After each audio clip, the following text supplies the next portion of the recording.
Here's the thing is, what if your fullness is meant to touch a whole neighborhood, or a whole town, a whole community, or a city? What if? I'm just saying, what if? What if? What if this whole relationship with Jesus thing is meant to be an adventure, meant to be fun, meant to be joyful? What if you're meant to joyfully explore? Yeah? There's a reason sometimes why God doesn't give you all the information up front. Because if He told you everything beforehand, you wouldn't explore. Right? And if you don't explore, you can't discover. And it's what you discover that takes hold of you, not the information you get beforehand. Yeah? It's what you discover that grabs hold of you. Why? Because you're walking through this process with God. And you can teach pre-Christians how to walk with God.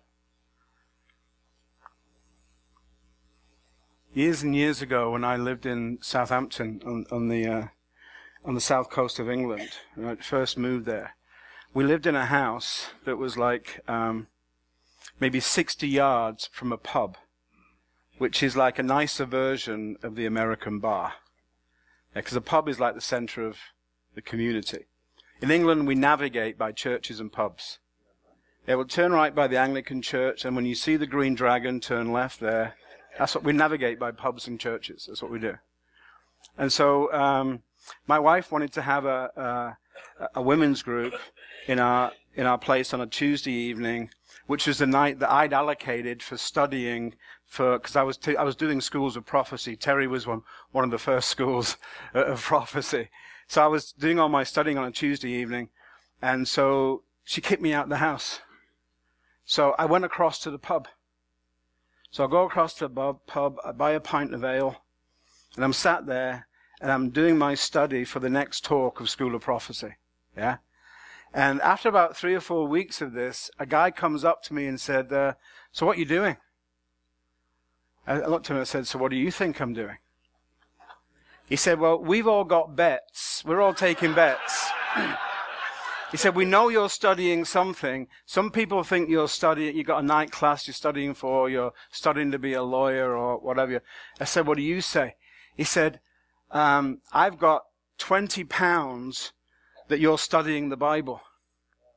So I said, my glass was empty, so I picked it up and said, dude, you win, I'll have a pint. Go buy me a pint of beer, you win.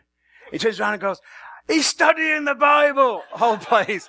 He's studying the Bible. I blank win. These guys are as rough as anything. You're going to hear the F-bomb more times in an hour than you would in like 5 years. I blank win.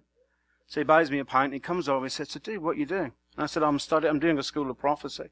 He said, what's that? I said, I'm teaching people how to hear the voice of God. He went, what? You hear voices? I said, yeah, of course I do. You mean you don't? Dude, that's a little weird. He said, you hear the voice of God? I said, yeah, sure. What's he saying about me? So I just got a word of knowledge right there. I said, the Lord's telling me that you've got a massive problem with your boss. And he went, shoot. Hey, guys, listen to this. And they come over, and it's like a dozen of them standing around, and I'm sat there. They're all like standing over me. Dude, say it again. I said, well, I'm studying the prophet and blah, blah, blah, and I just told him. He interrupts me. He just told me that I'm having a massive problem with my blank boss. What do I do about it? What's God saying about it? I said, the Lord is just saying that he's going to get a better job, and he's going to move out. Really? This is blank great. So long story short, I end up teaching a school of prophecy to pre-Christians. So I'm teaching the roughest bunch of guys how to hear the voice of God. Then you go into the pub, and there's Pete at the bar, and he's giving a prophetic word to the guy next to him. You're not even saved yet. Which, funnily enough, is like the disciples. They were all out there doing signs and wonders and miracles, casting out devils.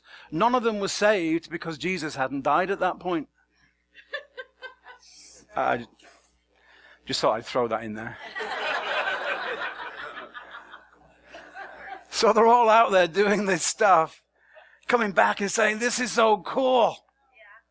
And then, this is brilliant. Even the demons obey us. And Jesus said, yeah, but just remember, your lambs are not yet written in the Lamb's Book of Life. Your names are not yet written in the Lamb's Book of Life. It's like, guys, you know, brilliant. Enjoy it. Love it. Remember, you've got to get saved later.